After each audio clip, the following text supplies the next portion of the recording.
Hello friends, आज सकाळी news पाहताना खूप प्राऊड फील झाला, खूप आनंदही झाला.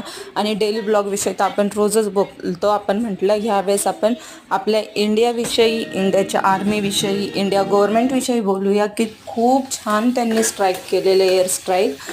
पहलगाममध्ये जो हल्ला झाला त्याचं प्रत्युत्तर म्हणून त्यांनी पाकिस्तानवर जो स्ट्राईक केला तो खूप मस्त केला. आणि त्यांना जो म्हणजे खूप प्राऊड फील होतं की काय बोलावं हे सुद्धा सुचत नाही. की सकाळी उठले की न्यूज त्यांनी इतकं सुंदर कार्य केलं. त्या कार्यासाठी खरंच हॅट्स ऑफ आहे.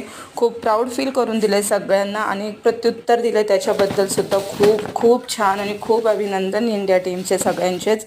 आणि मॉल ड्रिल जे पुण्यामध्ये लागू झालेलं आहे, जर कोणाला सायरनचा आवाज आला तर घाबरण्याची काही गरज नाही, न्यूजवर ते दाखवत आहेत. आणि तसंच सिंदूर ऑपरेशन हे का म्हटलं जातं, का तर इतक्या तुम्ही हिंदू म्हणून ज्या बायकांच्या नवऱ्यांना त्यांच्यासमोरच मारून टाकताय, त्यांच्यावर काय होत असेल, त्यांचं सिंदूर म्हणून त्याला सिंदूर ऑपरेशन असं नाव दिलं असं मला तरी वाटतंय. चला, खूप सुंदर कामगिरी केली, खूप प्राऊड फील होतंय. चला, बाय, टेक केअर.